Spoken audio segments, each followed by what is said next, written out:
Okay, so this is the Hobie Wave. It's a lovely little boat. It's sturdy, it's simple to set up, it's easy to sail, and it's good for beginners, for lessons, and for rentals. And just for riding around in the bay, which is what I use it for. So when people come here and they want to rent the boat, I'm happy to rent it to them. But of course, I want to find out how much they pretty much know what they're doing before I send them out with the boat. I want to make sure before they go out that they're not going to run into trouble, and it's not just for their own safety, but also I want to make sure they don't damage the equipment, that they take good care of the equipment. So I have to have a way to find out kind of what their level is, and I won't know for sure until I see them on the water with the boat, but I can save a lot of time by asking the right questions. And it usually doesn't work as well just to ask a yes or no question like, oh, do you know how to sail?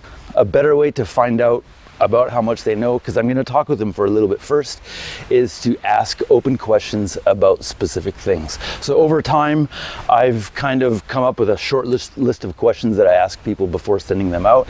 Now, I don't want to be too hard or too strict on them. I want to go out and have a good time, but at the same time, I want to make sure they're going to be okay. So if you're watching this video because you're thinking about renting the boat, this is basically your cheat sheet. Here's the questions I'm going to ask them. First of all, can you just summarize quickly for me the conventions for right-of-way? Now, if they've done some sailing before, if they learned properly, if they took classes, it should be pretty easy for them to rattle off. There's 4, 5, 6 rules. Again, I'm not looking for a thorough explanation of each one, but a lot of people, for example, will just say, oh, starboard tack is right-of-way, and leave it at that. But I'm looking for things like, of course, the basis is that the more maneuverable craft has to yield right of way. Upwind boat has right of way, yield right of way when you're tacking or jibing, yield right of way to fishermen, to commercial boats, that sort of thing. Another question I'm going to ask him is, if the boat capsizes, what's your plan? Step 1, step 2, step 3. Because of course, in that situation, you need to have a plan already. And I'm gonna look for some things like, first they make sure that the main sheet is released, that the cleat is not attached, because otherwise when you put the boat back up, if the mainsail is locked, the boat could just take off. The other one is, once you do that, just look around, make sure everyone's okay. The next thing is, and this is also important, before righting the boat, we're going to point the boat into the wind, and the way to do that is to swim around the bow that's in the water. Just put your weight on it and the boat will track around and point into the wind. Then you can pick it off and go. And the third question I ask, this is getting a little bit more technical, but for me it's quite important, because I don't like to see people making a jibe and having the sail slam across really hard. So I'm going to say, you know, how do you do your jibe in such a way that you don't get this sail slamming across hard on the other side? And this kind of brings into the point about sailing by the lee. So as you're going into your jibe and you're going downwind, down towards the bottom of the wind, when you pass the point of straight downwind, the further your sail is open, the more your boat has to come around the turn before the wind hits the sail from the other side. So if your sail is all the way out and you come around and the wind hits that sail, it's going to come across with great force and violence. And that's where we see, with that big slam of the sail, we can get damage on the sheet block, we can get damage on the traveler.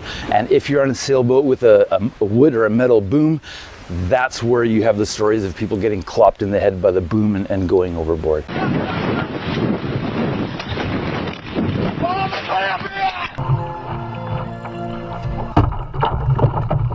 So the way to prevent this, there's 2 steps to it. As you go downwind and you're getting close to that bottom of the wind, the sail needs to be brought in. This can be done either with a sheet or on a catamaran like this. As you face the back, you can just pull it in close with your hand. Now at this point, when you're sailing downwind, the wind is hitting the sail from the back of the sail, from the leech, rather than going over the mast.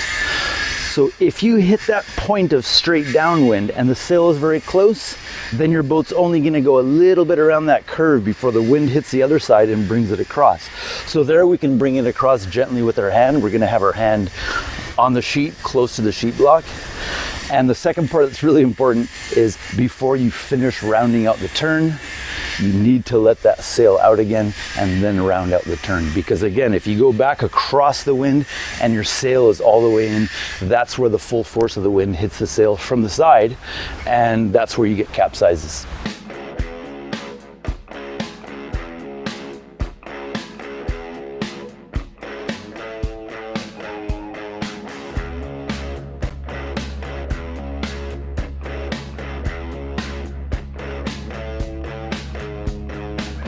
Practically, and this is one of the tools that I use in my lessons, this is kind of the point where I can graduate people and let them go out on their own on the boat, is we'll just do a simple crew overboard drill.